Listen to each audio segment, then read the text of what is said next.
کہ حضور صلی اللہ علیہ وسلم کا نوجوانوں سے تعلق کیسا تھا، رشتہ کیسا تھا، محبت کیسی تھی۔ اللہ اکبر کبیرہ۔ میں نے آپ کے سامنے جنریشن زی کے مسائل رکھے ہیں نا شروع میں، اب میں نے وہ دہرانے نہیں ہیں، آپ کو یاد ہے، میں دہراؤں گا نہیں، میں اب صرف آپ کو چند روایتیں پیش کروں گا انشاءاللہ، اور اس کے بعد میں اپنی بات ختم کر دوں گا۔ لیکن وہ جو مسائل میں نے سامنے رکھے تھے نا آپ کے، ان مسائل کا حل ہم نے ان روایات میں سے تلاش کرنا ہے انشاءاللہ، ٹھیک؟ ذرا توجہ کے ساتھ مسند احمد کی روایت ہے، اور راوی ہے حضرت ابو امامہ رضی اللہ تعالی، بڑی پسند ہے مجھے یہ روایت۔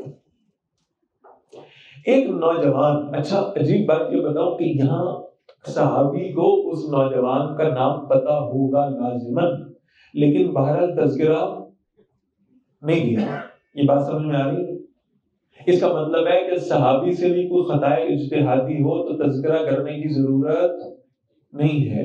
جب صحابہ نہیں کر رہے تھے اپنے ساتھیوں کا تذکرہ اس انداز میں، تو پھر 1450 سال بعد آنے والے کسی چوڑے چمار کو تو اس کی ہرگز اجازت نہیں ہونی چاہیے، ایسے ہی ہے نا؟ تو حضرت ابو امامہ رضی اللہ تعالیٰ کہتے ہیں ایک نوجوان رسول اللہ صلی اللہ علیہ وسلم کی خدمت میں حاضر ہوا۔ اللہ، مجھے نا اس کے الفاظ روایت کے بڑے پسند ہیں۔ وہ نوجوان آ کے سیدھا رسول اللہ صلی اللہ علیہ وسلم کے بہت قریب ہو کے بیٹھ گیا، اللہ، اور اس نے کہا، میں جملہ آپ نے بڑی توجہ سے سننا ہے، اس نے کہا یا رسول اللہ صلی اللہ علیہ وسلم مجھے زنا کرنے کی اجازت دے، مجھے زنا کرنے کی اجازت۔ آج کا نوجوان جائے اپنی مسجد کے امام صاحب کے پاس، خطیب صاحب کے پاس جا کے بیٹھے اور کہے امام صاحب ذرا اجازت تو دیں، کیا خیال ہے؟ عبدالروف صاحب نے یوں اشارہ کر کے بتایا ایسے، یہ بھائی بہت کم تر کیفیت ہے، بہت علماء میں ایسے لوگ ہیں جنہیں اللہ تعالیٰ نے، اور بہت لوگ ایسے ہیں، کوئی بدگمانی نہیں ہے، لیکن بہرحال ہمارے ہاں ایک بے وجہ کی سختی آئی ہے، اور وہ سختی ٹھیک نہیں ہے۔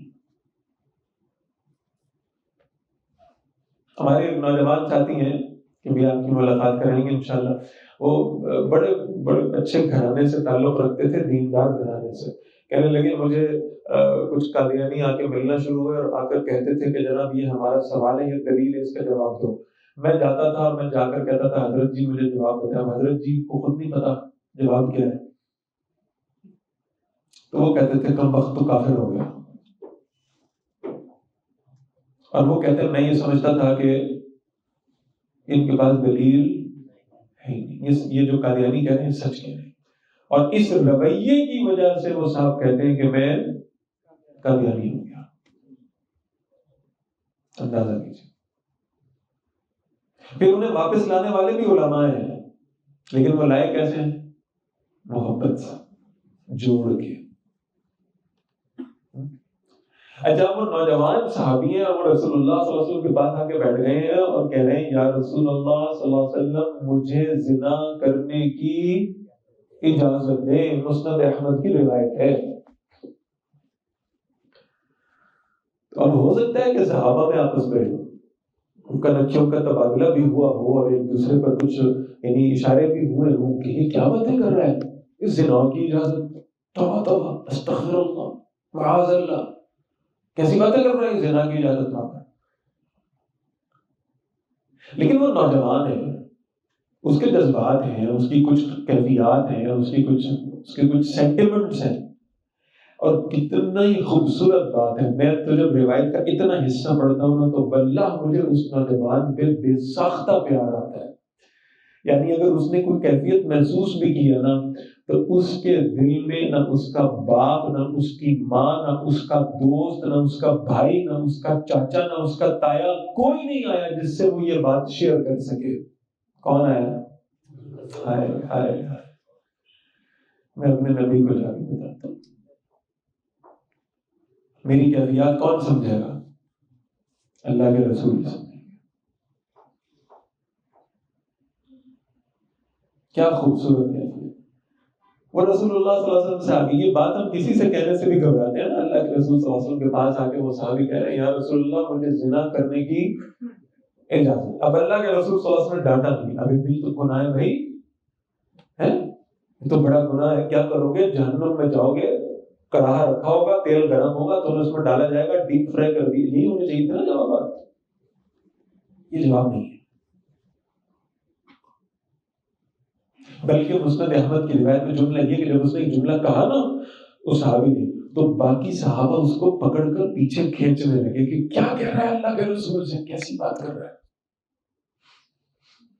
تو رسول اللہ صلی اللہ علیہ وسلم نے روکا اور اسے کہا بیٹھ جا، بیٹھ جا، اسے پاس بٹھایا، پھر اس کے سینے پہ اپنا ہاتھ رکھا۔ اچھوں کو تو سارے گلے سے لگا لیتے ہیں، یہ وہ بارگاہ ہے جہاں بروں کو سینوں سے لگایا جاتا ہے، اور یہ تو برا تھا بھی نہیں۔ حضور صلی اللہ علیہ وسلم نے اسے اپنے پاس بٹھایا، اس کے سینے پہ ہاتھ رکھا، پھر اللہ کے نبی صلی اللہ علیہ وسلم نے اسے کہا بیٹا کیا تجھے یہ پسند ہے کہ کوئی تیری ماں کے بارے میں ایسا سوچے؟ کوئی تیری ماں کے ساتھ زنا کے بارے میں سوچے، کیا تجھے یہ پسند ہے؟ تو اس نے کہا لا واللہ، نہیں نہیں، اللہ کی قسم یا رسول اللہ مجھے اپنی ماں کے بارے میں یہ پسند نہیں ہے۔ اور ساتھ ساتھ وہ جملہ بول رہا ہے یا رسول اللہ صلی اللہ علیہ وسلم میں آپ پر قربان جاؤں، مجھے اپنی ماں کے لیے یہ بات پسند نہیں ہے۔ تو آپ صلی اللہ علیہ وسلم نے فرمایا وَلَلنَّاسُ يُحِبُّونَهُ لِأُمَّهَاتِهِمْ، لوگ بھی اپنی ماؤں کے لیے اسے پسند نہیں کرتے۔ پھر اللہ کے رسول صلی اللہ علیہ وسلم نے فرمایا أَفَتُحِبُّهُ لِابْنَتِكَ، اپنی بیٹی کے لیے تجھے پسند ہے کہ کوئی اس سے زنا کی خواہش کرے؟ اس نے کہا لا واللہ یا رسول اللہ، اللہ کے رسول صلی اللہ علیہ وسلم اللہ کی قسم مجھے یہ پسند نہیں ہے کہ کوئی میری بیٹی کے بارے میں ایسا سوچے۔ تو اللہ کے نبی صلی اللہ علیہ وسلم نے فرمایا وَلَلنَّاسُ يُحِبُّونَهُ لَبَنَاتِهِمْ، اللہ کی قسم یہ لوگ جو ہے نا یہ اپنی بیٹیوں کے لیے بھی اس کو پسند نہیں کرتے۔ پھر اللہ کے نبی صلی اللہ علیہ وسلم نے فرمایا أَتُحِبُّهُ لِأُخْتِكَ، کیا تو اپنی بہن کے لیے اس کو پسند کرتا ہے؟ اس نے کہا یا رسول اللہ صلی اللہ علیہ وسلم اللہ کی قسم میں اپنی بہن کے لیے اسے پسند نہیں کرتا۔ تو اللہ کے نبی صلی اللہ علیہ وسلم نے فرمایا وَلَلنَّاسُ يُحِبُّونَهُ لِأَخَوَاتِهِمْ، لوگ بھی اسے اپنی بہنوں کے لیے پسند نہیں کرتے۔ پھر پوچھا أَفَتُحِبُّهُ لِعَمَّتِكَ، کیا تو اپنی چچی کے لیے، اپنی خالہ کے لیے، اپنی پھوپھی کے لیے اس کو پسند کرتا ہے؟ اس نے کہا یا رسول اللہ میں نہیں پسند کرتا۔ کل لوگ بھی اپنی پھوپھیوں کے لیے اس کو پسند، تو جس کے ساتھ زنا کرے گا وہ کسی کی ماں ہو سکتی ہے، وہ کسی کی بیٹی ہو سکتی ہے، وہ کسی کی بہن ہو سکتی ہے، تو کسی کی پھوپھی ہو سکتی ہے، تو وہ دوسرا اس کو پسند تو نہیں کرے گا نا۔ اللہ اکبر۔ اگلے جملے سنو، فرمایا قال فوضع يده علیہ، اللہ کے رسول صلی اللہ علیہ وسلم نے اپنا ہاتھ اس کے اوپر رکھ دیا اور پھر اللہ نے دعا کی اللہم اغفر ذنبہ، اللہ اس کے گناہ کو معاف فرما دے۔ اس کو کوئی نہیں کہا کہ بیٹا تو جہنم میں گیا، نہیں، اللہ سے دعا کر۔ اس یہ پتہ لگ گیا کہ بات اس کو سمجھ میں آ گئی ہے۔ اللہم اغفر ذنبہ، اللہ اس کے گناہ کو معاف کر دے، وطہر قلبہ، اللہ اس کے دل کو پاک کر دے۔ یہ بڑی نیچرل کیفیات ہے نا جو اس کے دل میں آ رہی ہیں، جو فیلنگز ہیں، تو یا اللہ اس کے دل کو ایسی فیلنگ سے، ایسے جذبات سے پاک کر دے۔ وحسن فرجہ، اور یا اللہ اس کی شرمگاہ کی حفاظت فرما دے۔ تین دعائیں کی ہیں اللہ کے نبی نے صلی اللہ علیہ وسلم اس نوجوان کے لیے جس کا ہمیں نام بھی پتہ کوئی نہیں۔ تین دعائیں، کیا؟ اللہم اغفر ذنبہ، یا اللہ اس کے گناہوں کو، دوسری دعا کیا کی ہے وطہر قلبہ، اللہ اس کے دل کو پاک کر دے، اور تیسری دعا کیا کی ہے وحسن فرجہ، اللہ اس کی شرمگاہ کی حفاظت فرما دے۔ تو صحابی کہتے ہیں فَلَمْ يَكُنْ بَعْدَ ذَلِكَ الْفَتَى يَلْتَفِتُ إِلَى شَيْءٍ، اس کے بعد اس نوجوان کا دل کبھی اس گناہ پر مائل ہی نہیں ہوا۔ کیا خوبصورت انداز ہے میرے نبی صلی اللہ علیہ وسلم. اتنا اللہ کے نبی صلی اللہ علیہ وسلم نے کمفرٹیبل کیا ہوا ہے نوجوانوں کو کہ وہ اپنی بات رسول اللہ صلی اللہ علیہ وسلم کے ساتھ ڈسکس کر لیں، شیئر کر لیں، بات جو ہے نا وہ پہنچا دیں. اتنا کمفرٹیبل کیا. اچھا اسی طرح وہ ایک اور واقعہ عرض کر دیتا ہوں. یہ واقعہ صحیح بخاری میں موجود. حضرت عبداللہ ابن عمر رضی اللہ تعالی، کون ہے یہ بھلا؟ سیدنا عمر بن خطاب رضی اللہ تعالیٰ عنہ کے بیٹے. کہتے ہیں میں بڑا جب میں نوجوان تھا نا تو مجھے خواب آیا کرتے تھے. حضرت عمر کے بیٹے ہیں، یہ ذہن میں رکھیے گا، اور اللہ نے بڑا علم دیا ہے. کہتے ہیں کہ جب میں کوئی خواب دیکھتا تھا تو میں سیدھا رسول اللہ صلی اللہ علیہ وسلم کے پاس جاتا تھا اور انہیں اپنا خواب سنایا کرتا تھا. اس کا مطلب ہے اتنی فرینکنس تھی نا کہ اپنی بات حضور صلی اللہ علیہ وسلم کے سامنے رکھ دیتے. تو کہتے ہیں کہ کبھی اللہ کے رسول صلی اللہ علیہ وسلم ہمیں تعبیر بتا دیتے اور کبھی نہ بتاتے. کہتے ہیں کہ میں نوجوان تھا اور میں آپ کے زمانے میں مسجد میں سوتا تھا.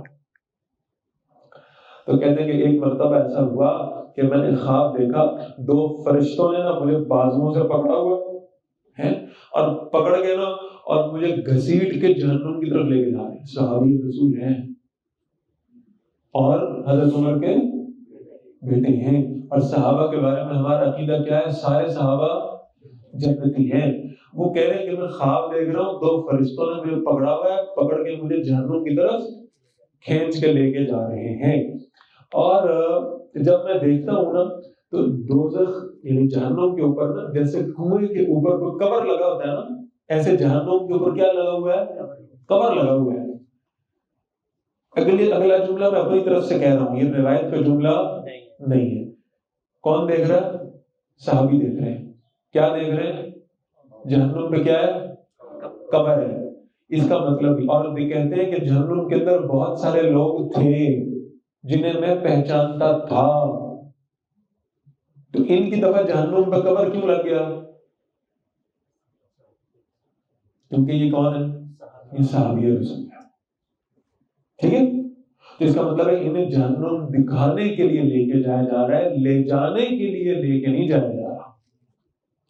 کہتے پھر میں نے جہنم کے نا اس کوٹ سے دیکھا تو میں نے بہت سارے لوگوں کو دیکھا جن کو میں پہچانتا تھا، اور میں نے کہا دوزخ سے اللہ کی پناہ. یہ بات سمجھ آئی؟ تو کہتے ہیں کہ پھر مجھے وہاں ایک فرشتہ ملا اور اس فرشتے نے مجھے کہا بالکل نہ ڈرو. آپ کو بات سمجھ میں آ رہی ہے؟ فرشتہ ملا اور فرشتے نے کیا کہا؟ بالکل نہ ڈرو. کہتے ہیں میری آنکھ کھل گئی. وہ کہتے ہیں میں نے یہ خواب جو ہے نا وہ اپنی بہن حضرت حفصہ رضی اللہ تعالیٰ عنہ کو سنایا، اور انہوں نے کہا کہ یہ خواب اللہ کے رسول کو سنا صلی اللہ علیہ وسلم. کہتے ہیں کہ میں رسول اللہ صلی اللہ علیہ وسلم کے پاس گیا اور میں نے جا کر ان کو یہ خواب سنایا تو حضور صلی اللہ علیہ وسلم نے فرمایا، اب جملہ سنیے گا ذرا، یہ بڑا قیمتی جملہ ہے. اب یہ نہیں بتایا کہ خواب کی تعبیر کیا ہے، بلکہ فرمایا نعم الرجل عبداللہ. عبداللہ کتنا خوب نوجوان ہے، عبداللہ کتنا خوب نوجوان، عبداللہ بن عمر رضی اللہ عنہ کیا خوب نوجوان ہے.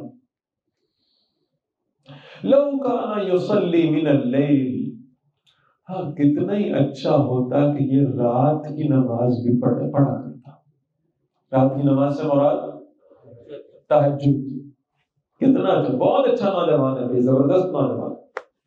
لیکن کتنا اچھا ہوتا کہ یہ تہجد بھی پڑھتا. نصیحت ہو گئی نا، لیکن نصیحت کیسے ہوئی؟ تعریف کے ساتھ نصیحت. پہلے تعریف کر دی کہ بہت اچھا نوجوان ہے، اور پھر ساتھ کہا کتنا اچھا ہوتا کہ یہ تہجد کی نماز بھی پڑھتا. حضرت عبداللہ بن عمر رضی اللہ عنہ فرماتے ہیں فَكَانَ بَعْدَ لَا يَنَامُ مِنَ اللَّيْلِ، میں اس کے بعد کوشش کرتا تھا کہ میں رات کو بہت تھوڑی دیر کے لیے سوؤں اور رات کی نماز ضرور ادا کروں. اثرات ہوئے نا. یہ ہے رسول اللہ صلی اللہ علیہ وسلم کا نوجوانوں سے تعلق.